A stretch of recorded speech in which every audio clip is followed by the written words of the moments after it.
Hello বন্ধুরা, আমি কৌশিক তোমাদের সামনে চলে এসেছি একটা নতুন ভিডিও নিয়ে। আজ আমরা প্রজেক্টাইল মোশন নিয়ে আলোচনা করব। লাস্ট 7টা ভিডিওয় আমরা ভেক্টর নিয়ে আলোচনা করেছিলাম। এবার আমরা মেকানিক্সের চ্যাপ্টারগুলো যত এগোবো আমরা দেখতে পাবো কীভাবে ভেক্টরের অ্যাপ্লিকেশনগুলো এই মেকানিক্সের চ্যাপ্টারগুলোতে কাজে লাগে। তো চলো শুরু করা যাক প্রজেক্টাইল মোশন। তো প্রজেক্টাইল মোশন শুরু করার আগে আমরা 9-10-এ মেকানিক্সের বেসিক যে ফর্মুলাগুলো শিখে এসেছিলাম সেগুলো একবার আমরা রিক্যাপিচুলেট করে নিই। তো আমরা কি শিখেছিলাম? আমরা দেখেছিলাম যে আমরা একটা পার্টিকেল যদি একটা ইউ ভেলোসিটি নিয়ে একটা স্ট্রেট লাইন পাথে জার্নি শুরু করে আর একটা টাইম টি একটা পুরো পাথ জুড়ে যদি একটা অ্যাক্সিলারেশন বা ত্বরণ নিয়ে জার্নি করে আর তারপর টি টাইম পরে তার যদি ভেলোসিটি ভি দাঁড়ায়, পার্টিকেলটার ভেলোসিটি যদি ভি দাঁড়ায় স্ট্রেট লাইন পাথটায়, তাহলে আমরা কি বলতে পারি? আমরা পড়েছি এগুলো যে final velocity v equal to initial velocity u plus acceleration a into time t, যতটা টাইম ধরে এই জার্নিটা করেছে। আর কি পড়েছি আমরা?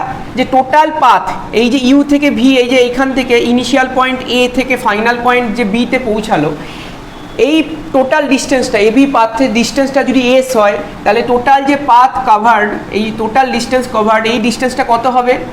You into T plus half a t square. আর কি পড়েছি আমরা? আমরা পড়েছি যে ফাইনাল ভেলোসিটি, আমরা এটা দেখলাম কি ভেলোসিটি, ফাইনাল ভেলোসিটি কার রেসপেক্টে? ইনিশিয়াল ভেলোসিটি, অ্যাক্সিলারেশন আর টাইমের রেসপেক্টে। এখানে আমরা দেখলাম যে টোটাল পাথ কাভার্ড এটা কত? ইনিশিয়াল ভেলোসিটি, টাইম আর হচ্ছে অ্যাক্সিলারেশনের রেসপেক্টে। আর একটা ফর্মুলা আমরা শিখেছি কি? ফাইনাল ভেলোসিটি ভি স্কোয়ার এটা equal to initial velocity U square plus 2as, যেখানে এসটা হচ্ছে টোটাল পাথ কাভার্ড। এখানে কিন্তু কোনো টাইমের ফাংশন নেই, এটা কিন্তু এই ফাইনাল ভেলোসিটিটা ভিটা, এখানে আমরা টাইমের ডিপেন্ডেন্সি দেখতে পাচ্ছি, কিন্তু এই ফর্মুলাতে আমরা কোনো টাইমের ডিপেন্ডেন্সি দেখতে পাচ্ছি না। তো এই তিনটে বেসিক ফর্মুলা, এগুলো আমরা 9-10-এ তোমরা জেনেছো।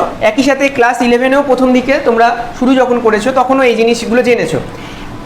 তার সাথে এই যে পার্টিকেলের মোশনটা, এটা আমরা কি ধরেছিলাম? এটা আমরা হরাইজন্টাল একটা পাথে মুভ করছিল, স্ট্রেট লাইন পাথে। কিন্তু এই মোশনটাই যদি এই যে মোশনটা, এটা হচ্ছিল কি? এটা পার্টিকেলটা একটা অ্যাক্সিলারেশন এ নিয়ে জার্নি করছিল, রাইট?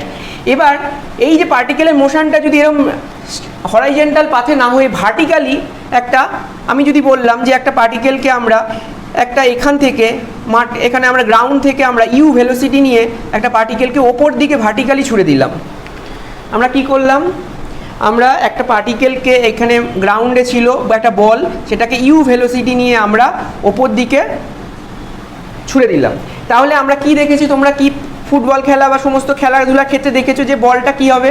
প্রথমে উঠবে, আস্তে আস্তে আস্তে আস্তে গিয়ে একটা মোমেন্টে গিয়ে এইখানে গিয়ে তার ভেলোসিটি কি হবে? ভেলোসিটি ইনিশিয়ালি মোমেন্টালি 0 হবে, তারপর সেটা আবার নিচের দিকে পড়তে থাকবে, আবার মোশনটা নিচের দিকে পড়তে থাকবে, পড়তে আবার এখানে এসে মাটিতে এসে পড়বে একটা টাইম পর।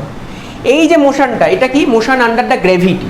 এখানে আমি যখন ছুড়ে দিয়েছি বলটা, তারপর কিন্তু আমাদের আর কোনো এখানে বলটার উপর আর কোনো পুরো মোশনটাই বলটার মোশনটা কার আন্ডারে হচ্ছে? Motion under the gravity.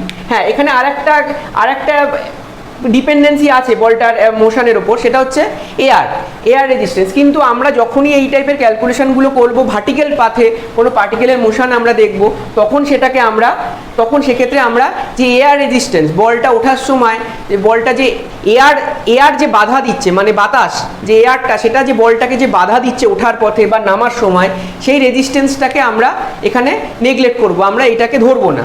আমরা শুধু ধরবো যে আমরা ফ্রি স্পেসে, মানে এখানে কোনো এয়ার নেই, সেরকম একটা জায়গায় বলটা ইউ ভেলোসিটি নিয়ে উঠে একটা টাইম পর ভি গ্র্যাভিটেশনাল অ্যাক্সিলারেশন জি, এখানে এই যে পাথে এ ইকুয়াল টু কি হয়ে যাবে? গ্র্যাভিটেশনাল অ্যাক্সিলারেশন জি। তাহলে এই জি এর গ্র্যাভিটেশনাল অ্যাক্সিলারেশন, অভিকর্ষ বল, অভিকর্ষজ ত্বরণ যেটাকে বাংলায় বলা হয়, তার আন্ডারে সেটা উপর দিকে উঠবে, আবার একটা টাইম পর সে নিচের দিকে নেমে এসে মাটিতেই আবার এখানে এসে পড়বে। তো এবার যে জিনিসটা, সেটা হচ্ছে যে যখন এটা ওপর দিকে উঠছে তখন বলটার ভেলোসিটি কমছে, কারণ ইউ ভেলোসিটি নিয়ে গিয়েছিল, এইখানে গিয়ে মোমেন্টালি ভেলোসিটি ভিটা কী হয়ে যাবে? ভেলোসিটি 0 হয়ে যাবে, রাইট? তো সেক্ষেত্রে কেন ভেলোসিটিটা 0 হচ্ছে? কারণ গ্র্যাভিটিটা সবসময় ভার্টিক্যালি নিচের দিকে অ্যাক্ট করছে। এই ওপর দিকে যখন উঠছে তখন গ্র্যাভিটিটা ভার্টিক্যালি নিচের দিকে অ্যাক্ট করছে, আবার যখন নামছে তখন তো ভার্টিক্যালি নিচের দিকে অ্যাক্ট করছেই। তাহলে যখন পার্টিকেলটা যখন ওপর দিকে উঠছে তখন আমরা কনসিডার করব acceleration a equal to minus g. কারণ কি, তখন পার্টিকেলের ভেলোসিটিটা কমছে, তার মানে কি পার্টিকেলটা ডিএক্সিলারেট করছে, তার ভেলোসিটিটা কমছে। তাই এটা কার আন্ডারে হবে এই মোশনটা গ্র্যাভিটির আন্ডারে হচ্ছে, এবং গ্র্যাভিটির আন্ডারে গ্র্যাভিটি নিচের দিকে অ্যাক্ট করছে বলে এই যে ওপর দিকে ওঠার সময় এই পাথটা, তখন সেখানে আমরা ধরবো যে গ্র্যাভিটেশনাল অ্যাক্সিলারেশনটা এটাকে কনসিডার করবো মাইনাস জি। কিন্তু পার্টিকেলটা যখন একদম ওপর পয়েন্টে পৌঁছে গেল, তখন যখন নিচের দিকে নামতে শুরু করবে, আবার জিরো ভেলোসিটি থেকে ভেলোসিটি আস্তে আস্তে বাড়তে শুরু করবে, তখন আমরা দেখব যে তখন আমরা কনসিডার করব এ ইকুয়াল টু প্লাস জি। কেন? কারণ তখন কিন্তু গ্র্যাভিটি যেদিকে, যখন ভেলোসিটির ডিরেকশনটা যেদিকে, মানে বলটা যেদিকে পড়ছে, ভেলোসিটির যেদিকে ডিরেকশন, গ্র্যাভিটেশনাল অ্যাক্সিলারেশন সেটাও একটা ভেক্টর, তার হচ্ছে একই দিকে ডিরেকশন। কিন্তু এটা যখন বলটা যখন ওপর দিকে উঠছে যাওয়ার সময়, তখন ইউ এর যে ডিরেকশন আর জি এর যে ডিরেকশন, দুটো ভেক্টর কোয়ান্টিটি, তাদের ডিরেকশন কিন্তু সেম নয়। সেই কারণে এইখানে যখন আমরা এটার ওপর দিকে মোশনটা কনসিডার করব, তখন পার্টিকেলের যে অ্যাক্সিলারেশন এটাকে আমরা মাইনাস জি কনসিডার করব। একই রকমের পার্টিকেলটা যখন নিচের দিকে নেমে আসবে, তখন গ্র্যাভিটেশনাল অ্যাক্সিলারেশনটাকে এ ইকুয়াল টু পার্টিকেলের এই অ্যাক্সিলারেশন, সেটাকে আমরা প্লাস জি কনসিডার করব। এবার এই যে ফর্মুলাগুলো আমরা লিখলাম যে লিনিয়ার পাথে, স্ট্রেট লাইন পাথে মুভ করছে হরাইজেন্টালি, একটা মাটিতে একটা পাথে মুভ করছে প্লেনে, এবার সেটা কিন্তু এই পাথের জন্য এই ফর্মুলাটা কিন্তু অ্যাপ্লিকেবল। কারণ কি, এখানে কিন্তু আলাদা করে কিন্তু পার্টিকেলটা একই রকমভাবে আমরা দেখতে পাচ্ছি যে পার্টিকেলটাকে যখন ওপর দিকে ছুড়ে দিলাম, তখন এখানে এয়ার রেজিস্ট্যান্সটাকে নেগলেক্ট করে পার্টিকেলটা কিন্তু একদম স্ট্রেট লাইন পাথেই উঠছে, আবার স্ট্রেট লাইন পাথেই পার্টিকেলটা নামছে। তো সেই কারণে আমরা কিন্তু এই ফর্মুলা তিনটেই কিন্তু এখানেও অ্যাপ্লিকেবল হবে। এবার সেইটা যদি এখানে অ্যাপ্লাই করি, তাহলে আমরা দেখতে পাবো, আমরা যদি ধরে নিই যে পার্টিকেলটা এখান থেকে এখানে উঠতে t1 টাইম লেগেছে, আবার এখান থেকে এখানে নামতে নেমে আসছে t2 টাইম লেগেছে, তাহলে আমরা বলতে পারি যে এখান থেকে এখানে উঠতে, তো এখান থেকে এখানে যখন পার্টিকেলটা ইউ ভেলোসিটি নিয়ে জার্নি স্টার্ট করলো, আর ফাইনাল যখন এখানে হাইয়েস্ট পয়েন্টে পৌঁছালো, তখন তার ভেলোসিটি v0 হয়ে গেল। তাহলে তখন আমরা এই ফর্মুলাটা যদি ইউজ করি যে t1 টাইম ধরে এখান থেকে এখানে উঠেছে, তার মানে এখান থেকে আমরা যদি এই ফর্মুলার ক্ষেত্রে বলি, তখন আমরা কি বলতে পারবো, final velocity 0 equals to initial velocity u plus, আচ্ছা এখানে যখনই করছি তাহলে খেয়াল রাখতে হবে যে এখানে আমরা কিন্তু u plus a into T আগে লিখে নিলাম, কিন্তু আমি কি বলেছি, যখন ওপর দিকে উঠছে তখন a ইকুয়াল টু কী বসাবো, মাইনাস জি, কারণ ভেলোসিটিটা কমছে। তাহলে এখানে যদি পরের লাইনে বসাই u মাইনাস জি ইন্টু টি, t1 এখানে কত টাইম লাগছে, t1, তাহলে এখানে t1, তাহলে এখান থেকে আমরা যদি করি তাহলে t1 ইকুয়ালস টু আমরা কি কত পেয়ে গেলাম, u বাই জি। তাহলে এখান থেকে এখনই উঠতে কত টাইম লাগলো, t1 equal to u by g. আচ্ছা একই রকমভাবে এখান থেকে এখানে উঠতে যে ম্যাক্সিমাম যে হাইটটা উঠলো, এটা কতটা ম্যাক্সিমাম হাইট h আমরা যদি কনসিডার করে নিই, এই হাইটটাকে যদি আমরা h বলে কনসিডার করি, তাহলে এই হাইট h ইকুয়াল টু আমরা এই ফর্মুলাতে বসিয়ে দেবো। তাহলে h ইকুয়ালস টু কী হবে, ইনিশিয়াল ভেলোসিটি u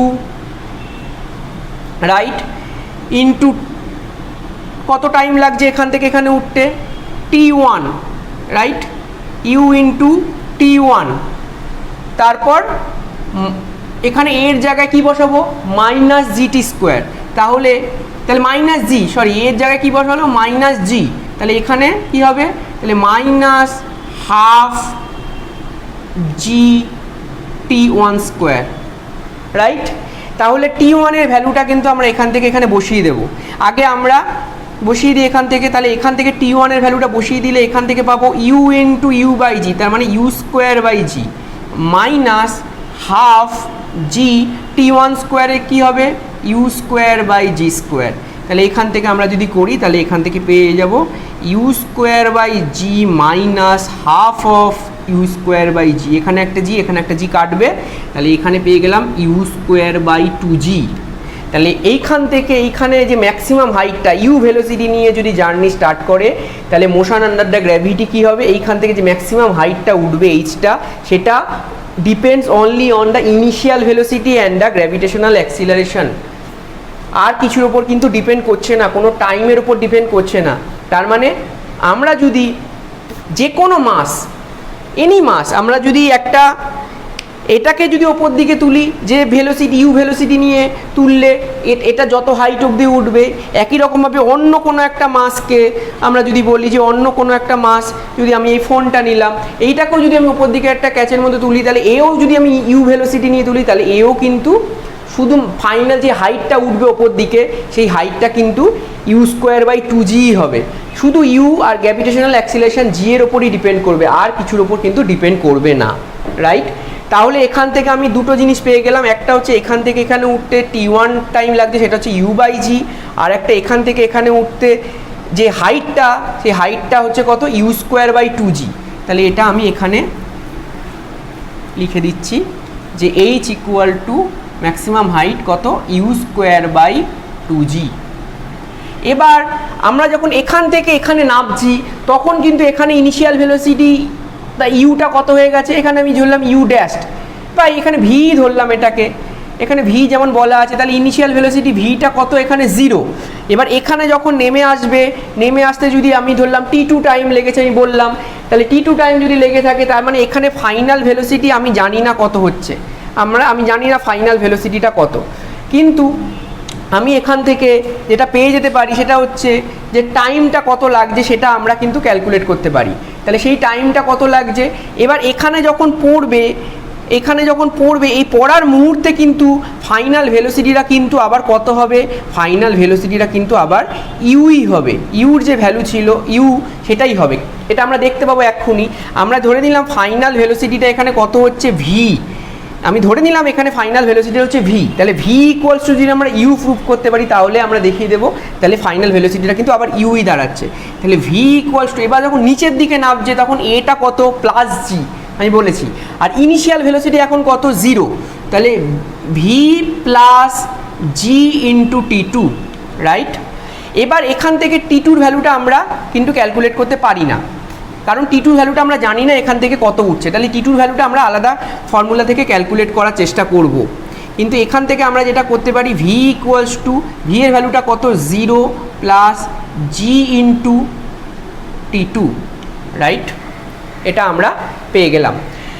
এবার যে জিনিসটা সেটা হচ্ছে যে আমরা আর একটা জিনিস দেখতে পাচ্ছি যে এই হাইটটা কত, হাইটটা কিন্তু আমরা জানি অলরেডি, h = u²/2g। তাহলে এই হাইটটার ফর্মুলাটা যদি আমি এখানে বসিয়ে দিই, তাহলে h = u²/2g, এটা মানে হচ্ছে ইনিশিয়াল ভেলোসিটি কত, v into t2 plus half g t2², right? তাহলে সেখান থেকে কিন্তু আমরা এই ভ্যালুটা থেকে আমরা কিন্তু t2 ভ্যালুটা ক্যালকুলেট করতে পারবো।